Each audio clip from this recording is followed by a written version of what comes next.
Masterizer.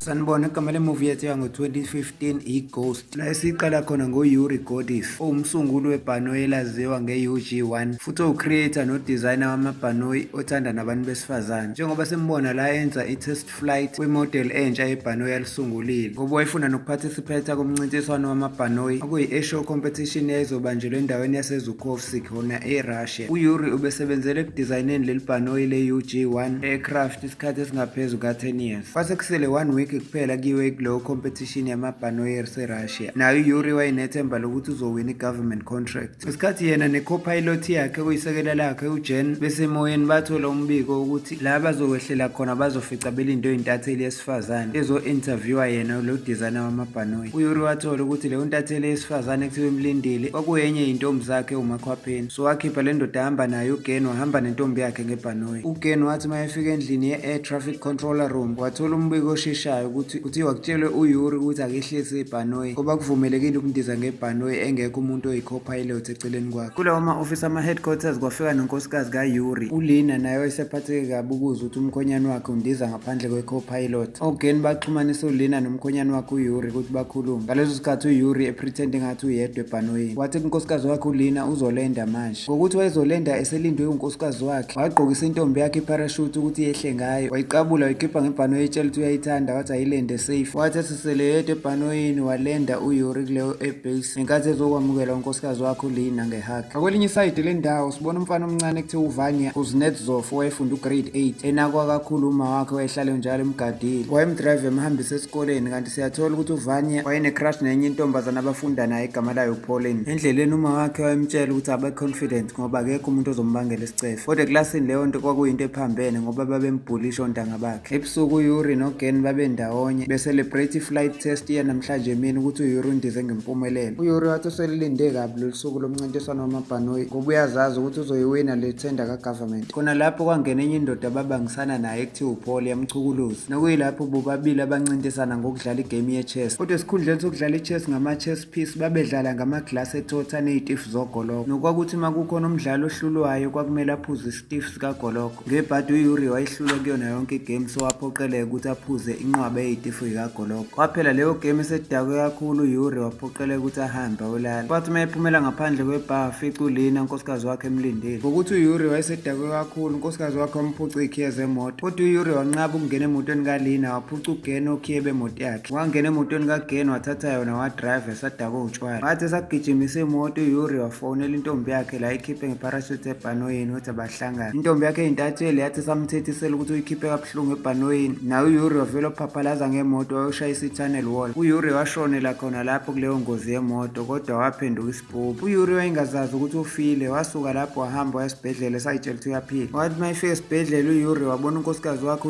uLina wayesanda kuthola iy'ndaba zokushona komyeni wakhe engozini yemoto. uYuri waphuthuma ukuthi uyokhuluma nonkosikazi wakhe, kodwa unkosikazi wakhe wayengamboni futhi engamuzwa ngoba uYuri wayeseyisipoki. uYuri wayesadidekile wangena emotweni kankosikazi wakhe, ebona engamphenduli ecabanga ukuthi usamcasukela. Bese endleleni uYuri wayehamba exolisa unkosikazi wakhe emtshela ukuthi uyamthembisa ukuthi ngeke aphinde angamlaleli futhi uzokwenza yonke into ayishoyo. Bahamba bafika phambi kwe-office likaYuri, wehla uYuri emotweni ubethi uzokhuluma nonkosikazi wakhe uma esethe ukuphola. Wahamba uYuri waye e-ofisini lakhe. Nokwathi uma engena e-ofisini lakhe uYuri wafica iy'thandani y'funa uku-have sex e-ofisini lakhe. Lokho kwamcasula kakhulu uYuri wayithethisa wathi uthi uyayishaya, wathola ukuthi izandla zakhe ziyayidlulela nje lapho ngoba wayeseyisipoki. Kwamthusa kakhulu uYuri lokho, wazama ukuyiphruva ngokuqonda odongeni lendlu, wazibona ukuthi akasekho solid usewumoya uphumela ngale kwendlu. uYuri wayengakholwa, wayehambe eyishayisa kuyona yonke indawo phakathi kwamabonda namatafula namakhompyutha kodwa kungenzeki lutho. uYuri wayesedideke ngempela engazi ukuthi kwenzakalani ngaye.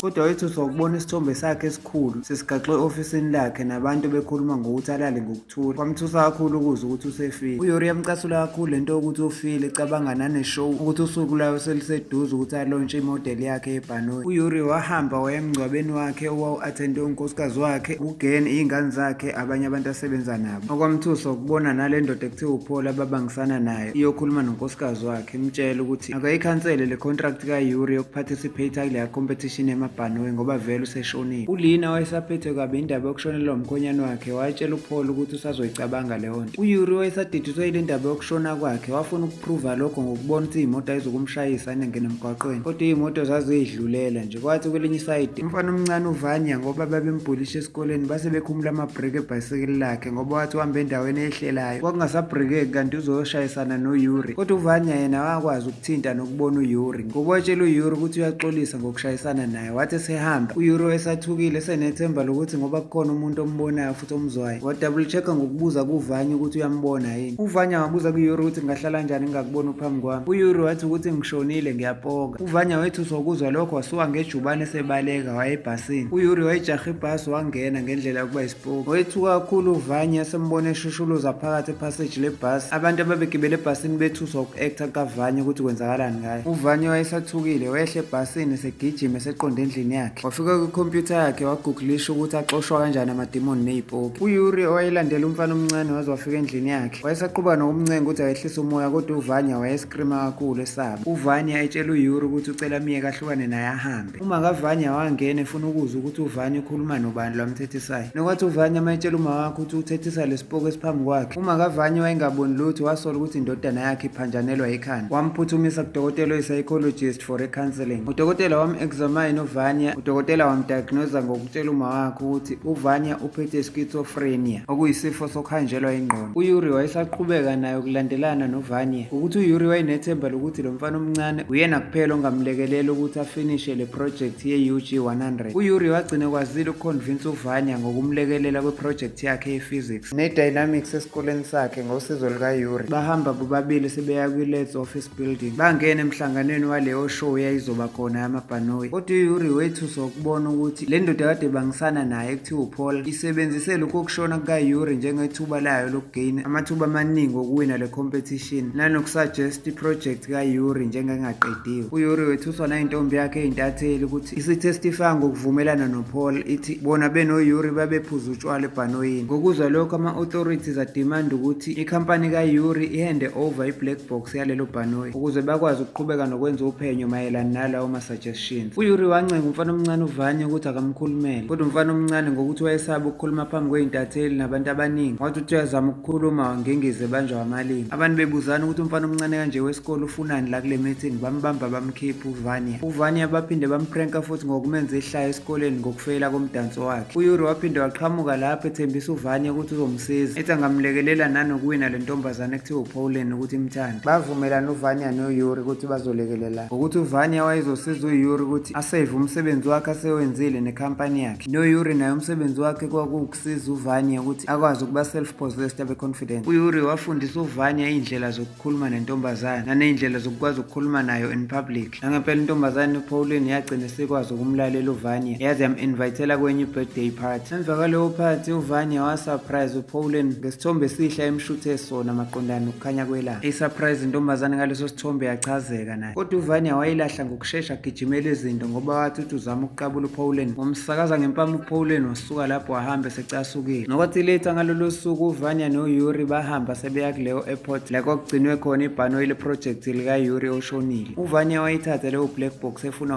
ama-authorities eyalelwa uYuri. khona lapho beza ukuduma kwetruck eyisondela bathola ukuthi usozimali uPaul owayebangisana noYuri wayekhokhe iy'mali for ukuthi kuvala u-freeway ukuze alihijackhe kahle ibhanoyi likaYuri imoto ingahambi asikhathi ethumelele amadoda asebenza nayo. kanti kuhijackwa le bhanoyi nje uYuri noVanya basephakathi kulona. uYuri wayengafuni iproject yakhe intshontshwe kalula kanjalo so wayalela uVanya ukuthi akenze njani ukuze alidrive ngokuthi kwakuyilo hlobo oluphezulu lalikwazi ukuhamba phansi njengemoto nokuyilapho uYuri ayicontrola khona uVanya ukuthi akwazi ukulidrive. netruck yayihambe iyitshela ukuthi isadonsa lona kanti ayisenalutho. uYuri noVanya bakwazi ukulicontrola baze bayolicashisa back to a-warehouse. uYuri watshela uVanya ukuthi akabhale imessage emtshela ukuthi akabhale ukuthini for ukuthi abhalele uGen ukuthi bahlangane esikoleni. uVanya benoGen bagcine bekwazile ukuhlanganela ema-toilet esikole. kwathi lapho uVanya sezonikeza uGen i-black box yebhanoyi uYuri wethuswa ukubona ukuthi kanti lo Gen obeyi-co-pilot yakhe usesebenzele uPaul owayeyimbangi yakhe kwezamabhizinisi wayesemnike nesikhundla sokuba i-director of operations kwikhampani yakhe uPaul. uYuri watshela uVanya umfana omncane ukuthi akaphuma abaleke kodwa uGen wamphuthuma wambamba umfana omncane nokwathi sebebangisana ngesikhwama somfana uGen efuna i-black box. uVanya waphindaphinda amagama kaYuri. lokho kwamthusa uGen wayekelwa lo mfana omncane wabaleka wasala ecabanga uGen ukuthi ibibaluleke kanjani kanjani le project kumngani wakhe oshonile, ukuthi futhi bona bobabili bese beyisebenzela isikhathi eside esingaphezu ka-10 years. Kodwa uGen wabuye wakhuluma yedwa memeza eyiphikisa ethi vele uYuri leyo mali beyispenda kubantu besifazane nokuthenga utshwala obubizayo. Lokho kwethusa omunye umuntu wesifazane owangena lapha ezwala ubaba ekhuluma yedwa memeza. uVane wayekade ecashe emathoyilethi wabona ngalo mama wavika ngaye waphuma wabaleka umfana omncane. uGen ngokubona lo mfana ukuthi ubesekhona wamjaha, nokuyilapho uVane ayithole sele ngaphezulu ebuilding. Kanti futhi siyathola ukuthi uVane wayeumuntu oyisabayo iy'ndawo ey'phakeme, ingakho nesipoku esiwuYuri samlekelela sembambile. Sekugcwele abantu phansi beyibuza ukuthi kwenzakalani ngoVane, abanye beyitshela ukuthi ufuna ukuyibulala, sekukhona nama-paramedics. Ngaleso sikhathi isipoku uYuri wayembambile, kwase kubekwe ne-safety cushion ayizoyela phezu kwayo uVane. Kodwa noGen wayesafuna ukumthola lo mfana omncane, nokuyilapho uPauline athatha khona i-loudspeaker wamemezela uVane ukuthi ucela angayibulali, uyamthanda. Ethi ngiyazi ukuthi nawe kade wangithanda, ngicela uwele phezu kwale safety cushion khona uzoba safety, siqhubeke nokuthandana. Wezwa lokho uVane wayiphonsa ku-safety cushion. Ngokuka Pauline engqondweni yakhe yena wayenzela ukuthi uVane angayibulali ehlele ku-safety cushion, kodwa uVane yena wayeseyitshela ukuthi usemathandweni, ethi vele sebezohlangana noPauline kuloya mdanso wabo nge-weekend. uVane wahamba noYuri bewupracticela ukuthi akwazi ukudrive. Kwaphela iy'nsuku uYuri efundisa uVane ukuthi lidriva kanjani ibhanoyi. Uma kaVane wayesecasukile wathola ukuthi uVane besedoja amaklasi esikoleni. Ngokuthi kwakuyi-weekend uma wakhe wamjezisa ngokumkhiyela endlini ethi akayindawo. uVane wacabanga ukuthi ngoba namhlanje usuku lakhe lokuthi ayodansa nentombazane uPauline, futhi emini kuzoba kuwusuku lakhe lokuthi yena benoYuri bazobe bendizisa ibhanoyi kwi-competition yamabhanoyi e-show namhlanje. uVane wabophela impahla zakhe zokugqoka wazenza intambo waphuma ngewindi wehla. uVane wafika emdansweni esikoleni bingelela uPauline emtshela ukuthi yaxolisa ngokuba late. Kodwa omunye umfana ojwayele ukubhulisha uVane naye wayethanda lentombazane ekuthiwa uPauline watshela uVane ukuthi hayi ngoba ubekuthanda uPauline wena ubekuzwela ukuthi ungayibulali. uVane kwamcasula ukuzwa leyo nto, wabona kungcono ahambe aye kwi-secret warehouse ayosiza uYuri. uVane ngokuyalelwa uYuri wakwazi ukususa ibhanoyi. Noma sithola ukuthi uVane waqala waba nenkinga yokukwazi ukucontrol ibhanoyi ekuqaleni, kodwa wagcina ekwazile ukulindizisa. Bandiza bagcina bekwazile ukufika balende endaweni yaseZhukovsky la kwakuzobe kwenzelwa khona leyo air show. i-UG100 okwakuyibhanoyi elalidizayine uYuri lasurprise iy'ntatheli noPaul nabantu ababebukele. Nokwathi uma eseqeda ukulenda uVane wayithole selandelwa inqwaba yamakhamera ney'ntatheli. uGen naye wayesefikele kuleyo show esehamba ngama-crashes, walibona iphutha lakhe lokubhithray uYuri umngani wakhe wayeseshonile, wahamba wayoxolisa komfana omncane uVane. uYuri ngokuthi wagcina elifezekisile iphupho lakhe wadecide ukuvalelisa kuVane ubumhlaba wayesewushiye unomphela. uVane naye wayesefamous, sesevele emaphepheni nakuma-TV, wancenga uYuri ukuthi angahamba mshiye, ethi usemthathe sokababa wakhe, kodwa wathi uYuri ubezofezekisa iphupho lakhe wavalelisa. Nokwathi later sibona uVane wayemile emvuleni esecabanga uYuri, kwafika intombazane uPauline eyayimbona ukuthi usedumile, yazoxolisa ngokuthi bimzibe ekuqaleni, yamtshela ukuthi yamthanda. Wajabula uVane sebehamba nentombi yakhe uPauline. Siyayibeka lapha namhlanje, ungaphuthelwa imuvi elandela izo-uploada ngekudala.